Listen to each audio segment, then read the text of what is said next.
A couple of days ago, I saw a Twitter post about picking the perfect Marvel Rivals Vanguard, but something was quite off about it. If you're a regular viewer of the channel, then you already know upon a glance that Thor is nowhere to be found, and admittedly I agree that it's hard to put him in the top 3 of any of these categories. Being a Thor one trick with hundreds of hours on him, I want to explain all the different types of playstyles you can have using Thor for those of you who want to pick him up or are just curious in any way.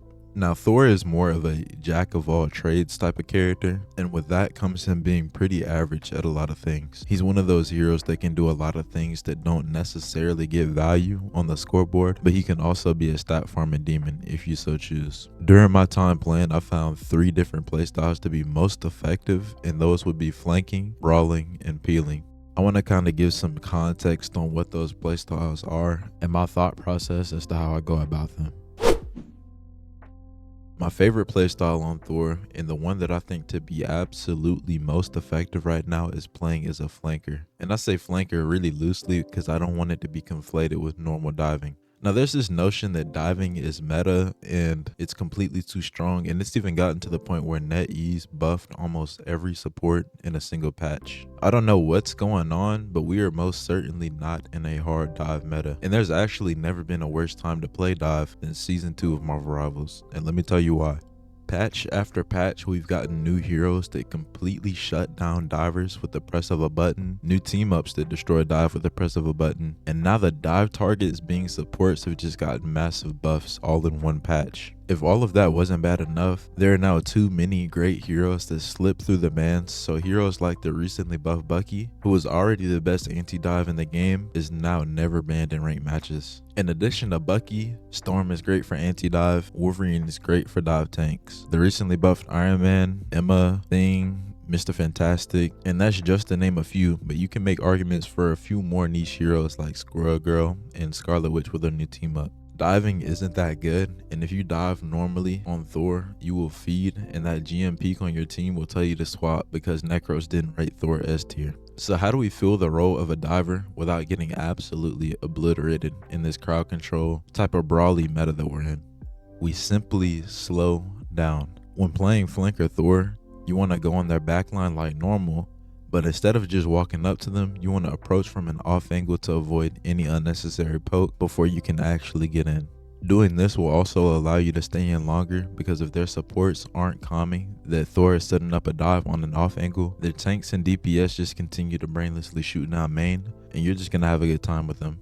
Now that I've told you how to set up the flank, what do you do when you're actually in, and what's the mindset that you want to have? Whenever I initially go in, I make sure that I have at least 2 Thor 4s to work with. If you don't know how Thor 4s works, refer to my passive section of the Thor guide that I dropped about a month or 2 ago. I also make sure that I already have an escape route in my head before I even walk up. This is the most important thing to know because more often than not, you will not get a single KO when flanking, so you want to be able to reset and just go again. Support players are catching on to the fact that if they drop everything and just heal each other, it's quite literally impossible for them to die, so be aware of that. Your goal when flanking on Thor shouldn't even be to necessarily get in a limb, but you want to turn their supports away from the rest of their team, allowing your team to capitalize on the fact that they have no heals. There will be scenarios where the supports are actually using their microphones to say, hey, Thor is on us in the backline, so you need to be ready for the entire team to turn around and try and peel you off, and this is why having an escape route is so important before you even go in. Now, what if you know you need to absolutely get a pick on their supports when going in on a flank? Now we have to get into the specifics of how to use your cooldowns, and the biggest thing that I would have to say about that is to not under any circumstances use your awakening off rip. If you go in and immediately pop Awakening, you'll only get a kill if the other support is just eating glue or that Luna Snow is off DJing her shit in the corner somewhere. Just don't do it. You want to use your animation cancel hammer throws and then boop them around with Storm Surge if the situation calls for it. If you hit an animation cancel and you get the support to about half health, if you did the animation cancel correctly, you can immediately pop your Awakening rune after the animation cancel and 2-shot them. Another great tip on Awakening rune when popping it in their backline is to always back up while you're in it.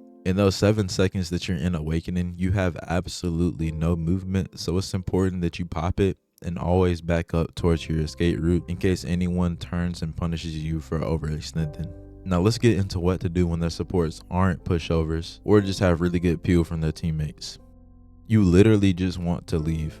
Thor is one of the best 1v1 heroes, but you can't survive anything above a 1v2 if they're competent. I often go on the backline knowing that there's no way in hell I'll even get close to a kill, so I kinda just exist in the backline like a gnat that they can't catch. Do things like storm surging up to a high ground that they can't get to without using a cooldown, and if they do use a cooldown, then you'll have effectively split the fight into a 1v1, and now you have the cooldown advantage to tip the odds further in your favor.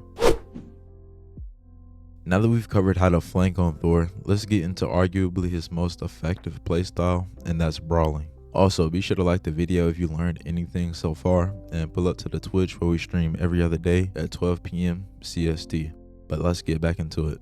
Now, Brawl is really interesting for Thor because he's one of the few heroes that get stronger the longer the fight goes. Other cases being Emma, Wolverine, Mr. Fantastic, Magic, Bucky, and Iron Fist. For those of you new to Thor, he gains 100 shields after using his Hammer Throw and Storm Surge, and he also gains 200 shields once popping his Awakening Rune. This is what allows him to sustain himself throughout a fight while maintaining respectable damage output. Now, there are generally 3 different phases to every brawl, being the pre-fight, mid-fight, and then closing. And Thor goes from really bad to really good the further he progresses through these phases. In the beginning of the fight, there's not really much you can do on Thor on the front line because you have to be in melee range to get normal melees in, or you have to just spam Awakening Rune, which you only get every 10 to 15 seconds. This is really bad for Thor because you find yourself in spots where you just stand front line and die really quickly, and then the dog shit GM3 peak tells you to swap mag. Now, it would be easier to swap mag, most definitely, but will you let the bowl cut motherfucker with pimples all on his face and shit tell you what to do? Hell no. So you simply get out of the front line until the fight develops a bit more and progress to the mid fight. Instead of standing front line and getting one tapped by the enemy Emma Frost, you want to just set up on off angles and then force the team to play in uncomfortable positions where they have to choose between shooting you or your team. This is a common practice in FPS games and even hero shooters, and it's called setting up a crossfire. Oftentimes when enemy teams have to make difficult decisions like what to do when faced with a strong crossfire or off angle, they kind of just piss down their leg and just fall over, so you can take advantage of that. And this leads us to the part of the brawl where Thor has the most solo carry potential in the game, and that's the mid fight. Once you've effectively forced the enemy team to make a decision, you pick whichever target is the most vulnerable and you go on them. What sets this apart from normal flanking is that you aren't just going on the supports, and you're more than likely just going on the DPS. This may look like going on Moon Knight set up on an off angle, playing where he can't get healed, or a Punisher turret that's still in a spot that was safe for him to play maybe 10 seconds ago, but isn't safe for him to play anymore. Now, once you get in, you can be a lot more aggressive than you normally would on a flank, because instead of the DPS that you're going on standing their ground, they often isolate themselves even further, making getting that kill easier for you. You want to constantly be hammer throwing every 2 seconds, getting that shield back, because once you're done with one person, you are immediately on to the next and you'll still be healthy. If you do this right, by the third part of the brawl, you'll seem unkillable, and cleaning up the last of them will be easier for you and your team.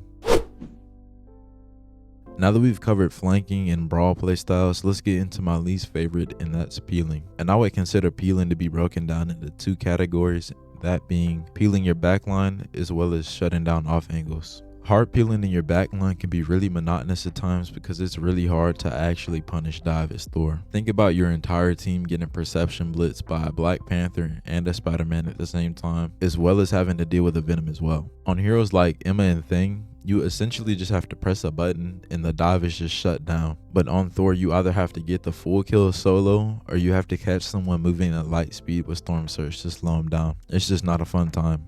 The method I found most effective when dealing with DPS divers is to just hit them with Storm Surge if you know your team has the damage to capitalize off of it. If you don't have the damage, then your best bet is to save your Awakening for their engagement and 4-shot them once they're in. A lot of the times, even if you hit a Spider-Man once with Awakening, they'll leave because it's so much easier for your supports to deal with them themselves once you've taken that 70 damage off. The absolute best way to shut down any of the tanky divers like Venom, Cap, and Hulk is to repeatedly storm surge them around. When this is done, they get little to no value at all, and it makes their movement more predictable, opening them up to big damage by other people helping peel them off as well. You could spam them down with Awakening as well, but there's a chance that they could tank it and end up getting one of your supports before you even get them gone. Peeling people off of off angles and high ground is equally as important on Thor because you have such easy access to everywhere on the map. Controlling that neutral space when your team is stuck in a choke is the most effective way to gain progress because it opens up a lot more options for you and takes away those same options from the opposing team, forcing them to use resources to get that space back. Think about the high ground on first point of Yggdrasil path. This space is often occupied by DPS players to get a free line of sight into your backline, and it works both ways on offense and defense. As a Thor player, it's your job to make sure areas like the high ground are only used by your team, because if not, then your team will either give up too much space on defense or take no space on attack. Once you've actually gone on the off angle, you may be met with some resistance by a good player that knows the importance of winning that power position, but you have the advantage because of how good Thor is in any 1v1.